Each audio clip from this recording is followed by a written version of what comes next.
মিঠুন চক্রবর্তী ও পদ্মিনী কোলাপুরী জুটির হিন্দি ছবির সম্পূর্ণ তালিকা।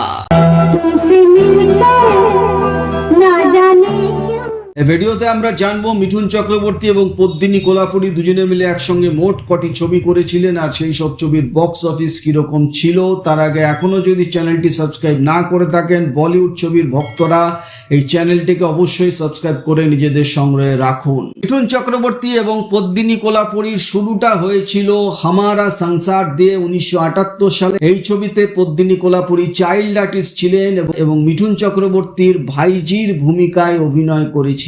এরপরে মিঠুন চক্রবর্তী এবং পদ্মিনী কোলাপুরী নায়ক নায়িকা হিসাবে আসেন বিখ্যাত ছবি প্যার ঝুকতা নেহি তে।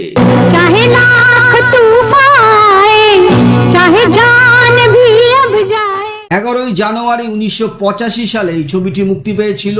বিজয় সাদানা এই ছবিটি পরিচালনা করেছিলেন। লক্ষ্মীকান্ত প্যারেলাল ছিলেন এই ছবির সুরকার। এই ছবির বাজেট ছিল মাত্র 50 লাখ টাকা এবং এই ছবিটি বক্স অফিসে 4.5 কোটি টাকার বিজনেস করেছিল, মানে প্রায় 10 গুণ বিজনেস করেছিল ছবিটি এবং বক্স অফিসে প্যার ঝুকতা নেহি ব্লকবাস্টার হিট করেছিল। মিলকে না হোঙ্গে জুদা জুদা। এর পরের ছবিটি আসে প্যারি বেহনা। 12 জুলাই 1985 সালে এই ছবিটি মুক্তি পেয়েছিল। বাপু ছিলেন এই ছবির পরিচালক, বাপ্পি লাহিড়ী সুরকার ছিলেন এবং এই ছবিটির বাজেট ছিল 1,30,00,000 টাকা এবং 2,70,00,000 টাকার বক্স অফিস নিয়ে ছবিটি বক্স অফিসে হিট করেছিল। জল গয়ে জল গয়ে তুঝে ছুনে সে হাত মেরে জল গয়ে। এর পরের ছবি আসে স্বর্গ সে সুন্দর। 28 ফেব্রুয়ারি 1986 সালে এই ছবিটি মুক্তি পেয়েছিল। কে বাপাইয়া ছিলেন এই ছবির পরিচালক। লক্ষ্মীকান্ত প্যারেলাল সুরকার ছিলেন, সঙ্গে জিতেন্দ্র এবং জয়াপ্রদাও ছিলেন। এই ছবিটির বাজেট ছিল 2.5 কোটি টাকা এবং বক্স অফিসে 6,40,00,000 টাকার ব্যবসা করেছিল। বক্স অফিসে ছবিটি সুপার হিট হয়েছিল।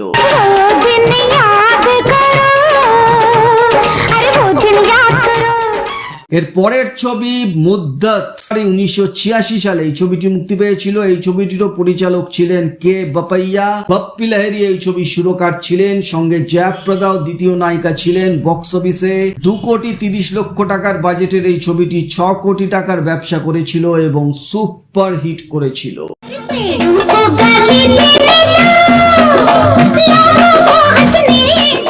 পরের ছবি ऐसा प्यार कहाँ। 1986 সালে এই ছবিটি মুক্তি পেয়েছিল। বিজয় সাদানা এই ছবির পরিচালক ছিলেন। লক্ষ্মীকান্ত প্যারেলাল সুরকার ছিলেন, সঙ্গে জিতেন্দ্র এবং জয়াপ্রদাও ছিলেন। 2.5 কোটি টাকার বাজেটের এই ছবিটি 5,80,00,000 টাকার ব্যবসা করেছিল এবং বক্স অফিসে ছবিটি হিট করেছিল।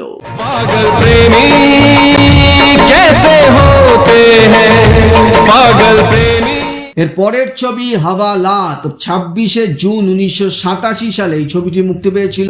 সুরেন্দ্র মোহন ছিলেন এই ছবির পরিচালক। আন্নু মল্লিক সুরকার ছিলেন, সঙ্গে শত্রুঘ্ন সিনহা, ঋষি কাপুর, অনিতা রাজ, মন্দাকিনী রাও ছিলেন। 1,40,00,000 টাকার বাজেটের এই ছবিটি 3 কোটি টাকার ব্যবসা করে এবং বক্স অফিসে হাওয়ালাত হিট করেছিল।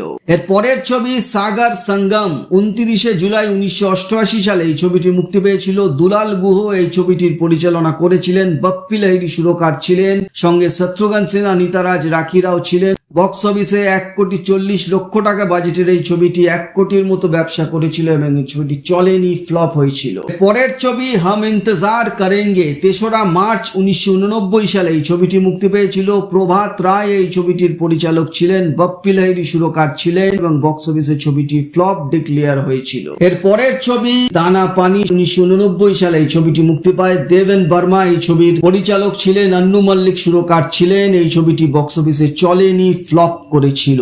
এবং পদ্মিনী কোলাপুরী মিঠুন চক্রবর্তীর শেষ মুক্তিপ্রাপ্ত ছবি দাতা। 23 জুন 1989 সালে এই ছবিটি মুক্তি পেয়েছিল। সুলতান আহমেদ ছিলেন এই ছবির পরিচালক। কল্যাণজি আনন্দজি সুরকার ছিলেন। এই ছবি পরে অ্যাভারেজ বিজনেস করেছিল, কিন্তু নর্থ ইন্ডিয়ায় এবং রাজস্থান, সিপিসিআর এইসব জায়গায় এই ছবিটি ব্লকবাস্টার হিট করেছিল।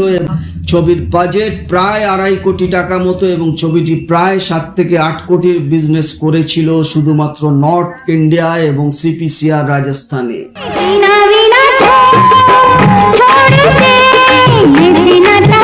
1986 সালের পদ্মিনী কোলাপুরী বিয়ে করেন এবং তারপর সিনেমা থেকে রিটায়ারমেন্ট করে যান। তো মিঠুন চক্রবর্তী এবং পদ্মিনী কোলাপুরী দুজনে মিলে মোট 10টি ছবি করেছিলেন, যেখানে তারা নায়ক নায়িকা ছিলেন, এবং তার মধ্যে মাত্র 3টি ছবি ফ্লপ করেছিল এবং বাকি সবকটি ছবি ব্লকবাস্টার সুপারহিট এবং হিট করেছিল।